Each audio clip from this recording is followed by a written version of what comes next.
Hello friends, welcome back to my channel low cost home ideas. तो अपने इस video की सीरीज में मैं फिर से एक नया वीडियो आपके पास तक लेकर के आया हूं जो नई जानकारियों से भरपूर है। तो आज मैं अपने इस वीडियो में आपको बताने वाला हूं कि यदि आप किसी मकान को बनाने चलते हैं और आपके पास कम बजट है तो आप कितना वर्क अपने काम में करा सकते हैं जिससे आप आसानी से अपने पैसे का उपयोग कर सके। होता क्या है कि बहुत से लोग कंस्ट्रक्शन का काम चालू तो करा लेते हैं लेकिन उनके पास बजट बहुत कम होता है, या बहुत से लोग कम बजट की वजह से अपने कंस्ट्रक्शन को नहीं चालू करा पाते हैं। उनके मन में ये होता है कि मेरे पास इतना कम पैसा है, इतने में न जाने कितना काम होगा और हो सकता है बीच में हमें काम को रोकना पड़ जाए। और बहुत जगह ऐसा आपने देखा भी होगा कि काम चलते चलते बीच में रुक जाता है पैसों की वजह से। तो मैं आपको बताऊंगा कि किस जगह कितना पैसा आपको लगा करके अपना काम तैयार करना है। यहाँ पे मैं एग्जांपल के तौर पर 1000 स्क्वायर फीट एरिया को लेकर के चलता हूँ, जो कि नॉर्मल तरीके से आपको समझ में भी आएगा। और समझने के अलावा ये भी है कि आप जब अपना कंस्ट्रक्शन कराएंगे तो कैलकुलेशन भी बड़े आराम से निकाल सकते हैं जब हम 1000 स्क्वायर फीट एरिया की बात करते हैं। तो मान लीजिए कि आपके पास 5 से 6 लाख रुपए या 7 से 8 लाख रुपए है और उसमें आप अपना कंस्ट्रक्शन चालू कराना चाहते हैं। आपका जो एरिया है वो 20 बाई 50 का है, यानी 1000 स्क्वायर फीट का जो आपका एरिया है उस पर आप कंस्ट्रक्शन चालू कराना चाहते हैं लो बजट में, मतलब कम पैसे में आप अपने कंस्ट्रक्शन का वर्क चालू करा रहे हैं। तो कौन से ऐसे काम हैं जिनको आप पूरा कर लेंगे तो आपको बाद में ऐसी दिक्कतों का सामना नहीं करना पड़ेगा कि बीच में आपका काम भी रुक रहा है और आपका पैसा भी फंसा का फंसा रह गया। तो आगे बात करते हैं। जैसे आप 1000 स्क्वायर फीट के एरिया की बात करते हैं, आपका प्लाट 20 बाई 50 का है। तो टोटल मैंने आप इसमें पहले जो मैंने वीडियो डाला था उस पर मैंने एक कॉलम पर आने वाली लागत के बारे में आपको बताया था, और मैं अपने इस वीडियो के डिस्क्रिप्शन बॉक्स में उस चैनल का या उस वीडियो का लिंक भी आपको दे दूंगा। तो आसानी से आप समझ जाएंगे कि एक कॉलम में हमारा कितना खर्च आता है।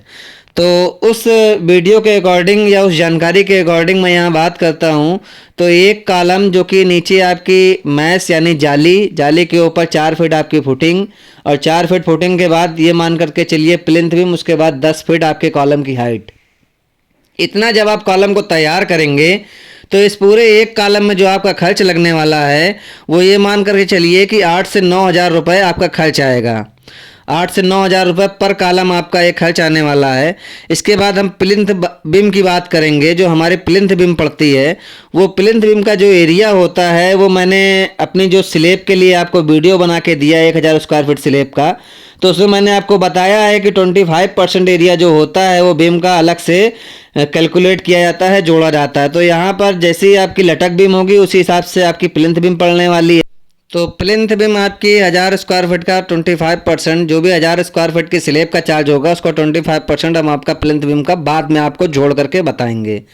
अब हम यहाँ पर खर्च की बात करते हैं कि जब आप प्लिंथ बीम तक का वर्क को पूरा करा रहे हैं तो आपको क्या क्या चीज़ें करानी हैं।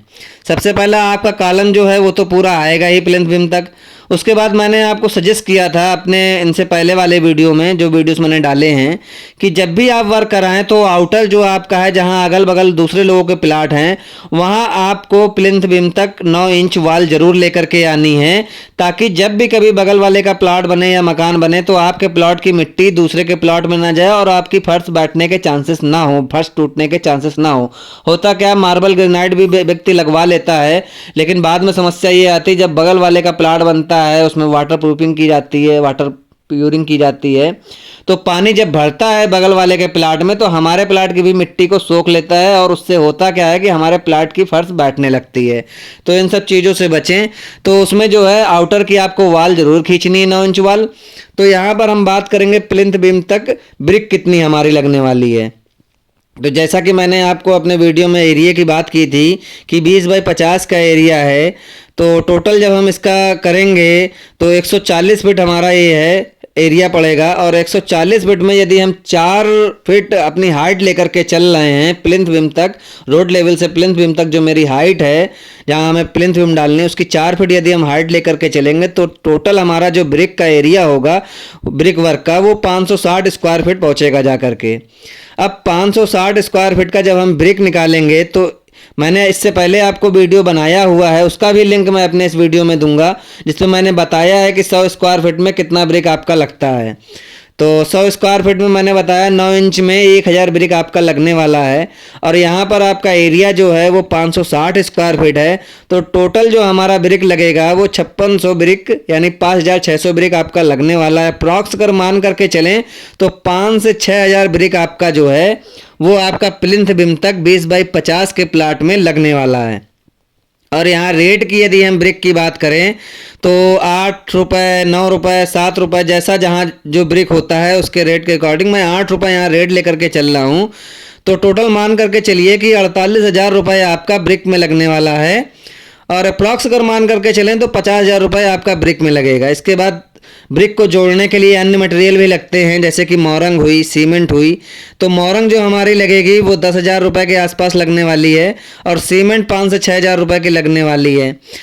और जो लेबर इस सब काम में लगेगी पूरी प्लिंथ बीम तक आपकी जो कास्टिंग करेगी ब्रिक की, वो लमसम 15,000 रुपये के आसपास आपकी लेबर लगने वाली है। अब यहाँ टोटल हम मान करके चलें कि प्लिंथ बीम तक जो हमारा ब्रिक का वर्क होना है उसमें कितना खर्च आने वाला है। तो प्लिंथ बीम तक जो हमारा खर्च आएगा वो 80,000 रुपये के आसपास हमारा आने वाला है, जिसमें आपका ब्रिक हो गया, मोरंग हो गई, सीमेंट हो गई, लेबर हो गई, सारे चार्जेस जुड़े हुए हैं।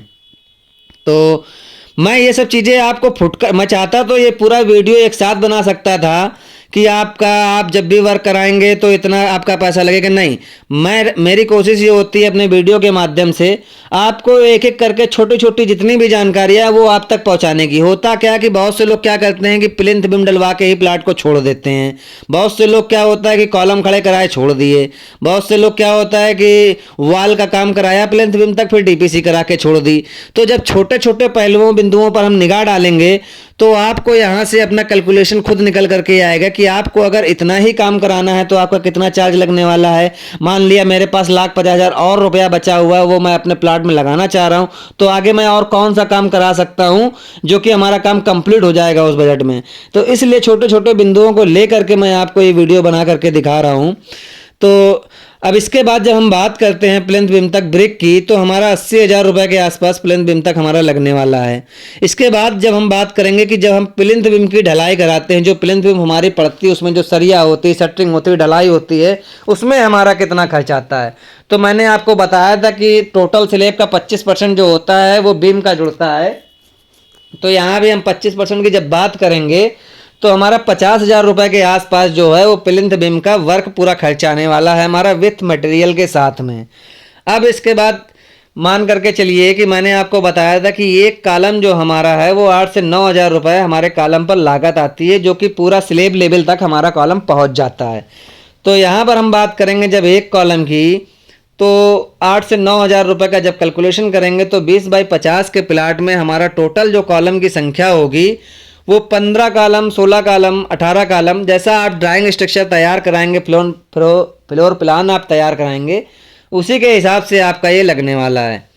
तो 8,000 रुपये के हिसाब से जब हम मान करके चलेंगे तो 1,20,000 रुपये के आसपास आपका कॉलम पे खर्च आने वाला है। अब टोटल हम मान करके चलते हैं कि प्लिंथ बीम तक हमारा कितना खर्चा आया। तो 80,000 रुपये मैंने आपको बताया था आपका ब्रिक वर्क का आएगा, 50,000 रुपये आपका प्लिंथ बीम वर्क का आएगा और 1,20,000 आपका जो है वो कॉलम का खर्च आ चुका है। तो यहाँ पर टोटल हम बात करें कि 2.5 लाख रुपए के आसपास में आपका प्लिंथ बीम तक पूरा काम हो जाएगा और आपके 10-10 फीट के जो कॉलम है वो पूरे के पूरे खड़े हो जाएंगे ऊपर स्लैब तक। इतना काम आपने करा लिया। अब इसके बाद आपकी चाहें तो आप इतने पे ही स्लैब डलवा सकते हैं और चाहें तो आउटर की जो वाल आपकी है, जो 4 इंच वाल उठनी है कॉलम से कॉलम तक की, तो आउटर वाल खिंचवा करके भी आप स्लैब डला सकते हैं। और स्लैब का जो खर्च है वो 4 इंच यदि आप स्लैब डलाएंगे तो 2 लाख रुपए के आसपास आपका स्लैब का खर्च आने वाला है। और यदि आप ब्रिक का वर्क करा करके तब स्लैब डलवाते हैं तो वही प्रोसेस है जो मैंने पीछे आपको बताया है कि 140 आपका जो है टोटल एरिया पड़ रहा था रनिंग फिट में। अब उसके बाद 10 फीट आप यदि वाल लेकर के चलेंगे तो 1400 स्क्वायर फीट के आसपास आपका एरिया पूरा हो जाएगा, जिसपे आपको प्लिंथ बीम के ऊपर आउटर की दीवारें खींचनी है। तो अब इसमें मान के चलिए कि जो मेन गेट आप इस पे लगाने वाले हैं वो 10 फीट का यदि आप गेट लगाते हैं 100 स्क्वायर फीट ये आपका चला जाता, प्लस जहाँ जहाँ कॉलम है वहाँ तो आपकी ब्रिक की वाल होती नहीं है, तो वो एरिया सब कट पिट करके 200 स्क्वायर फीट एरिया हम यहाँ पर माइनस कर देते हैं टोटल एरिया में। तो हमारा जो ब्रिक वर्क होना है प्लिंथ बीम के ऊपर वो 1200 स्क्वायर फीट एरिया में होना है, और 100 स्क्वायर फीट में जो 4 इंची वाल में हमारी ब्रिक लगती है वो 500 ब्रिक लगती है। और यदि यहीं पर हम 1200 स्क्वायर फीट की बात करेंगे तो 6000 ब्रिक के आसपास हमारा खर्च आने वाला है। टोटल 80 से 90 हज़ार रुपये हमारे इस पर लगने वाले हैं। तो अब इस हिसाब से हम अगर मान करके चलते हैं तो 2.5 लाख रुपए हमारा नीचे प्लिंथ बीम के नीचे वर्क का हुआ, हाँ उसमें कॉलम वॉलम सब इंक्लूड है, और 2 लाख रुपए के आसपास हमारी स्लेब हुई, तो 4.5 लाख रुपए, लमसम 5 से 5.5 लाख रुपए में आप अपने मकान में जो आपका 20 बाई 50 का या 1000 स्क्वायर फीट का एरिया है उसमें आप आउटर दीवार खींच सकते हैं, प्लिंथ बीम डाल सकते हैं, कॉलम स्ट्रक्चर नीचे का फाउंडेशन तैयार कर सकते हैं और ऊपर स्लेब डाल सकते हैं, एक मेन गेट लगा सकते हैं। इतना वर्क यदि आप अपने काम में करा लेते हैं, अब इसके बाद आपका यदि 5-5.5 लाख रुपए में इतना आपका वर्क हो जाता है, मान लीजिए अप्रॉक्स मान के चलें तो 5 से 6 लाख रुपए में आपका इतना काम होना है। अब हमने आपसे शुरुआत में ही बात की थी कि 8 लाख रुपए में यदि आप अपना काम कराना चाहते हैं या 7 लाख रुपए में आप काम कराना चाहते हैं तो 5 से 6 लाख रुपए तो आपका ये लग गया। इसके बाद यदि जो आपके पास पैसा बचता है वो आप अंदर लगा सकते हैं। होता क्या है कि शुरुआत में व्यक्ति चारों तरफ की बीम डलवा दी, फिर उसके बाद वॉल खड़ी करा दी, फिर उसके बाद पूरे पार्टीशन कराए, फिर उसके बाद जब वो स्लेब पर आता है तो उसके पास पैसा कम पड़ जाता है और पैसा फिर इधर उधर मांगने के चक्कर में वो लग जाता है। उससे होता क्या, उसका आधे अधूरे पे काम लटक जाता है। लेकिन यदि आप इतना पूरा काम करा लेते हैं तो इसके बाद जो भी आपका काम है उसमें जो खर्च आपका लगने वाला है वो थोड़ा बहुत खर्च लगने वाला है, थोड़ा थोड़ा करके भी आप इन्वेस्ट कर सकते हैं।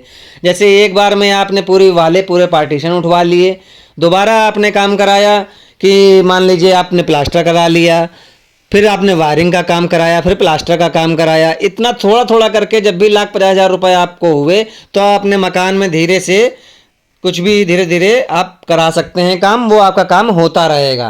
लेकिन आपका काम रुकेगा नहीं और आपका पैसा फंसेगा नहीं। आप ऐसे ही चाहेंगे तो किसी को भी हॉल पूरा उठा सकते हैं, किराए पर, रेंट पर, कोई भी व्यक्ति ले लेगा। अगर नॉर्मल आप नीचे गिट्टी डाल करके खाली पीसीसी करा देते हैं, कुटाई करा देते हैं, तो आपका इतना जो बना हुआ कंस्ट्रक्शन होगा वो कोई भी गोदाम के रूप में किराए पर ले सकता है, आपका पैसा वेस्ट नहीं जाएगा। तो लोगों के बहुत से मैसेज आए थे मेरे पास कि सर कम बजट में हम मकान बनाना चाहते हैं, कैसे बनाएं, या मेरे पास इतना बजट है 5 लाख रुपए 6 लाख रुपए का, उसमें मैं अपना मकान बनवाना चाहता हूं तो मैं किस तरीके से मकान बनवाऊं। तो होता क्या है, आदमी के पास कम पैसा होता है, अपना कंस्ट्रक्शन तो चालू करा लेता है, लेकिन पैसों की वजह से फिर उसका बीच में ही काम रुक जाता है, उसका जितना पैसा लग जाता है वो भी उसमें इन्वेस्ट हो जाता है और उस पैसे का उसको कोई बेनिफिट भी नहीं मिलता है। लेकिन जिस हिसाब से मैं आपको बता रहा हूँ, सर्वप्रथम आपको स्लेब का वर्क कराना है, उसके बाद ही आगे का कोई भी काम कराना है। उसके बाद तो आप कोई भी काम बड़ी आसानी से करा सकते हैं क्योंकि सब में बजट आपका कम लगना है।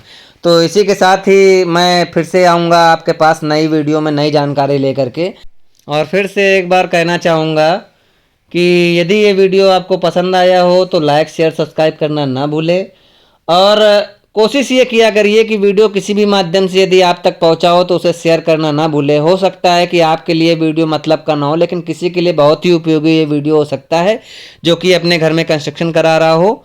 तो इसी के साथ ही मैं वीडियो को समाप्त करता हूँ और आगे फिर आपसे मिलूँगा नए वीडियो के साथ में। Thank you so much friends.